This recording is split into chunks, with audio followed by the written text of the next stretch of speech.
I'd like to welcome to the show writer, director of the film debuting at South by Southwest Film Festival, Sound of Violence, Alex Noyer. How are you today? Good morning. How are you? Thanks for having me.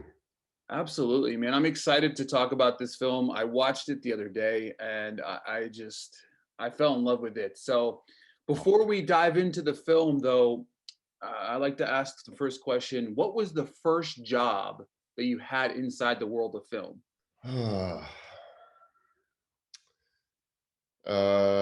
It was more in TV. I worked for CNBC Europe while I was studying, and I was doing ad sales. So I was calling people, trying to sell them on air, specifically in the tourism section. Sound of Violence follows Alexis, recovered her hearing from during a brutal murder of her family when she was 10. The visceral experience awakened a synesthetic ability in her and started her on an orphan path of self-discovery through the healing music of brutal violence. Where did the inspiration for this film come from? There's kind of a three-part to this journey.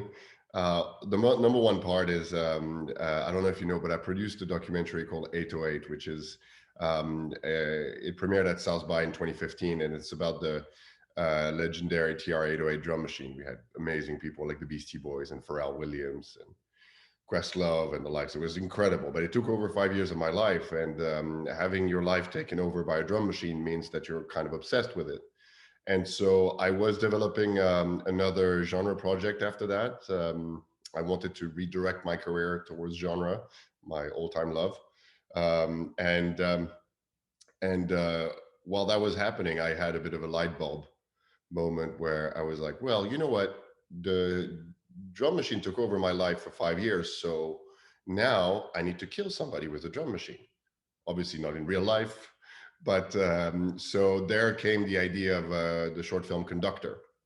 And out of that film, although we won prizes for our practical effects, we won prizes for the film, and it was incredible.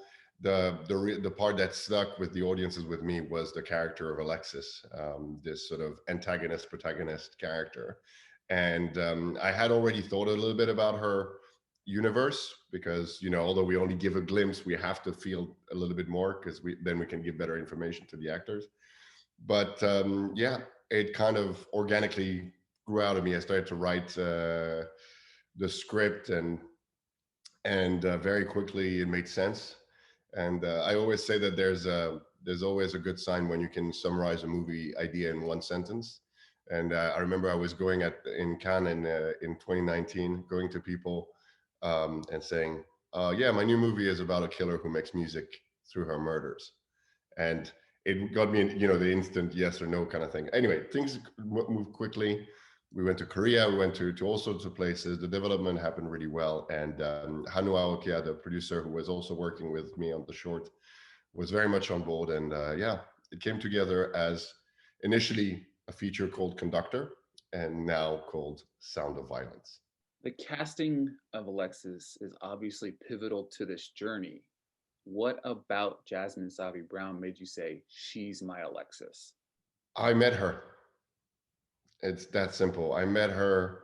I was having a great conversation with our casting director, Amy Renee, and we were. She was very fond of the script, and we started to think, and you know, she first suggested Jasmine, and I said, well, I know Jasmine from The Leftovers, right? And we met, and it is an absolute blast for a director to have a first meeting with an actor, and on at the end of it, you're like, okay, I just met my character. So it felt like I had just met Alexis. It was not. Um, it's funny because we always argue, Jasmine and I, about who was more nervous that day, and I was the most nervous one because it was. Um, and yeah, but I came out of it buzzing, and she is incredible. And throughout the shoot, the commitment to the character Jasmine gave us, just, I mean, Jasmine is, you know, she's in the next Scream movie. She has a show. I mean, she's going places because she's a superstar. That's one of the things that I noted in my review is like this in my opinion, this is her breakout. This is it, right? You know what I mean? It's not just about how she portrays Alexa, it's the little things, right? You know, the little small things throughout the film, because it's a very visceral film, right? You know what I mean? It's not in my head. Obviously, I didn't play the role, but in my head, it's not a very easy character to kind of portray on the screen. So when working with her on this character, what was it like taking her kind of through the journey of Alexis?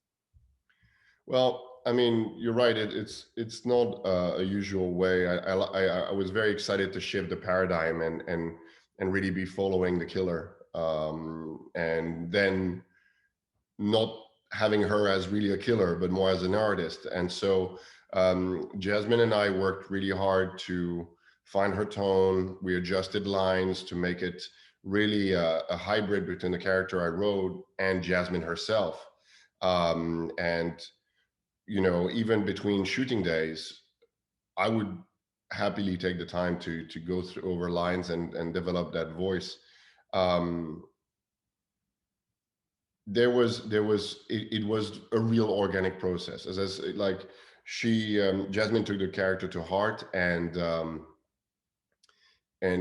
everything was more almost living those real moments of the story, and it was really to her credit the way she committed as well her emotional states and everything to the scene of that day, and it shows on screen because she made my life very easy with that because I I purposely went for a very complex setup, and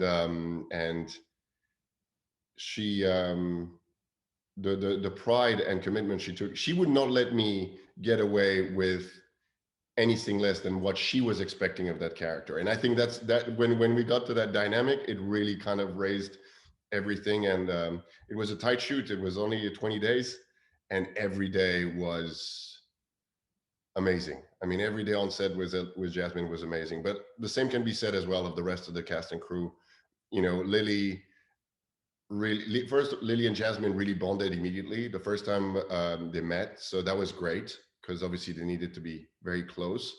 And then James came to the equation, and we had, I think, about a week before shooting, we had a dinner together, and I was just like sitting back and watching everybody chatting together, and I was just like, this just made my life a whole lot easier. I would be absolutely insane not to talk about the technical aspect of this film.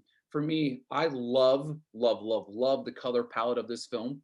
I think Daphne Quinn Wu, I think is how to say her name. Thinking, Her, yeah, yeah, her cinematography is absolutely gorgeous. she was What my eyes. She was mine.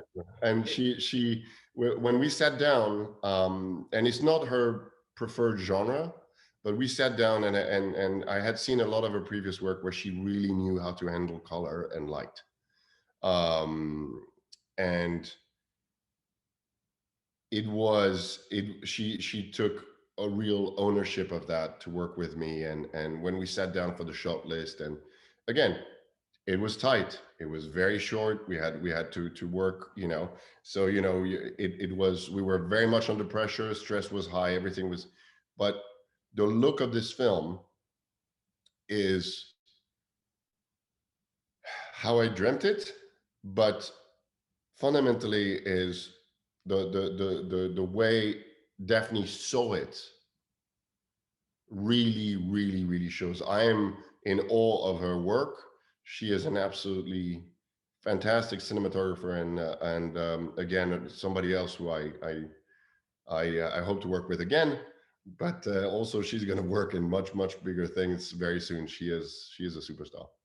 Yeah, when I first got the email, you have that picture that's the picture that's kind of being used everywhere for your film. And it's just, first, it just reels you in, obviously, because the color palette, it's just so beautiful because it's a very dark film, but it's also a very like vibrant film. So it's like a mixed bags of both because there is some positivity within the journey, but also very dark along the way. So for me, it's like it was just kind of beautiful to see. that's where the synesthesia came to help.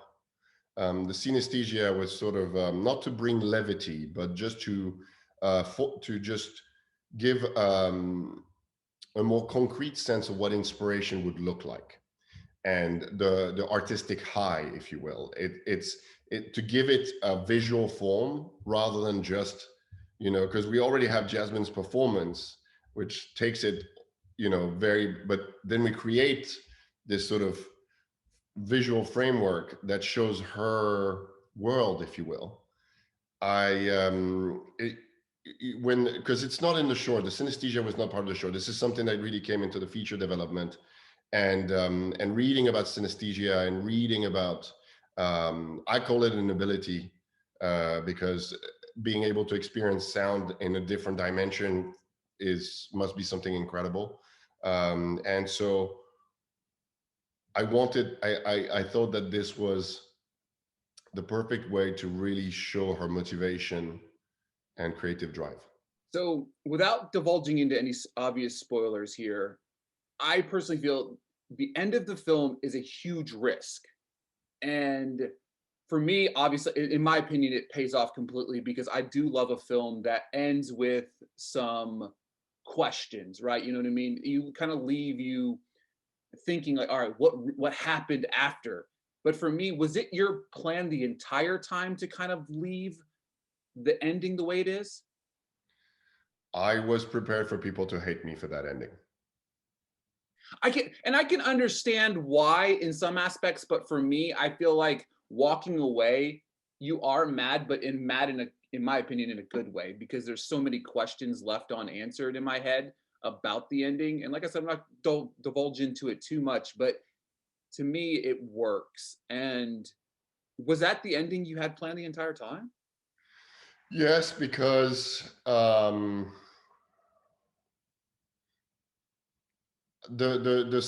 artistic celebration of this movie, the process, the artistic process is something which, in philosophy they always say that questions is how we go forward. You have to keep questioning. So without divulging anything, I feel that I didn't want to have, again, a traditional paradigm in any way throughout the film. I wanted the mindsets, the inspiration, the all the things that happen to anyone in this film, create various scenarios in people's head. They can perceive it in the way they want, but at the same time, the more they ask, the better I feel. So yes, some people will go through some people like to be just told how they should be feeling. Some people like to be challenged, and I challenge my audience. I hope they will enjoy it, and fundamentally, I want them to love the character, and if they're a bit mad at me, I'll take it. Absolutely. I like I said, I love the ending. I love endings like that. So before we go, I like to ask a fun question. It's a wild one. And before we go, I just wanted to ask this. What is your go-to karaoke song? My go-to karaoke song is, oh wow, I'm gonna admit this publicly. Cool. Fresh Prince of Bel-Air, Will Smith. I love it. It's a question I've been asking everybody, and that to me is amazing. I love that. Do you do the dance? Can you dance? It Terribly depends dance. how it depends how good the beer tasted.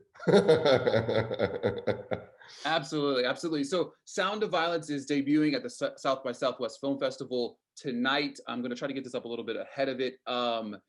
I just wanted to thank you for your time today, and thank you for bringing a breath of fresh air and originality to the film world.